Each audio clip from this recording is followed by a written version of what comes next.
Hello friends, ಇವತ್ತು ನಾನು ನಿಮಗೆ ಸ್ಟೆಪ್ ಬೈ ಸ್ಟೆಪ್ ಪುಷಪ್ಸ್ ಮಾಡೋದನ್ನು ಹೇಳಿಕೊಡ್ತೇನೆ. ಸೊ ಮನೆಯಲ್ಲಿ ಗಟ್ಟಿಯಾಗಿರೋ ಮೇಜು ಅಥವಾ ಮಂಚದ ಸಹಾಯದಿಂದ ನೀವು ಫಸ್ಟ್ ಇನ್ಕ್ಲೈನ್ ಪುಷಪ್ಸ್ ಮಾಡಿ. ಎಲ್ಬೋ ಆದಷ್ಟು ಬಾಡಿಯ ಹತ್ತಿರ ಇರಲಿ. ಚೆಸ್ಟನ್ನು ಫಸ್ಟ್ ಮೂವ್ ಮಾಡಿ. ಇದಾದ ನಂತರ ಫುಲ್ ಪ್ಲ್ಯಾಂಕ್ ಪೊಸಿಷನಲ್ಲಿ ಶೋಲ್ಡರ್ ಟ್ಯಾಪನ್ನು ಪ್ರಾಕ್ಟೀಸ್ ಮಾಡುವ. ಇದರಿಂದ ನಿಮಗೆ ಸ್ಟೆಬಿಲಿಟಿ ಇಂಪ್ರೂವ್ ಆಗುತ್ತೆ, ಶೋಲ್ಡರ್ ಸ್ಟ್ರೆಂತ್ ಕೂಡ ಇಂಪ್ರೂವ್ ಆಗುತ್ತೆ. ಇದಾದಂಥ ನೀ ಪುಷಪ್ಸ್.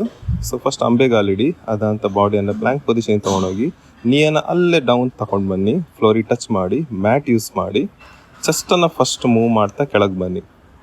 ಈ ವೇರಿಯೇಷನನ್ನು 5ರಿಂದ 10 ಮಾಡುವವರೆಗೂ ಪ್ರಾಕ್ಟೀಸ್ ಮಾಡಿ.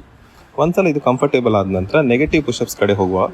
ಸೊ ನೆಗೆಟಿವ್ ಪುಷಪ್ಸ್ ಅಂದರೆ ಅರ್ಧ ಪುಷಪ್ಸ್. ಇಲ್ಲಿ ಕೆಳಗೆ ಹೋಗುವಾಗ ಮಾತ್ರ ನಾವು ಫೋಕಸ್ ಮಾಡ್ತೇವೆ, ಮತ್ತು ಹಿಂದೆ ರೋಲ್ ಆಗಿ ಎಗೇನ್ ಆ ಪ್ಯಾಟರ್ನನ್ನು ರಿಪೀಟ್ ಮಾಡ್ತೇವೆ. ಒಂದ್ಸಲ ನಿಮಗೆ ನೆಗೆಟಿವ್ ಪುಷಪ್ಸ್ ಪ್ರಾಕ್ಟೀಸ್ ಆಯಿತು, ಸ್ಟ್ರೆಂತ್ ಡೆವಲಪ್ ಆಯಿತು, ಜಾಯಿಂಟ್ ಸ್ಟ್ರಾಂಗ್ ಆಯಿತು ಅಂದ ನಂತರ ನೀವು ರೆಗ್ಯುಲರ್ ಪುಷಪ್ಸಿಗೆ ಹೋಗ್ಬೋದು. ಎಗೇನ್ ಪುಷಪ್ಸಲ್ಲಿ ಪೊಸಿಷನ್ ನೋಡಿ, ಎಲ್ಬೋ ಆ್ಯರೋ ಶೇಪಲ್ಲಿರುತ್ತೆ, ಬಾಡಿಯ ಹತ್ತಿರ ಇರುತ್ತೆ.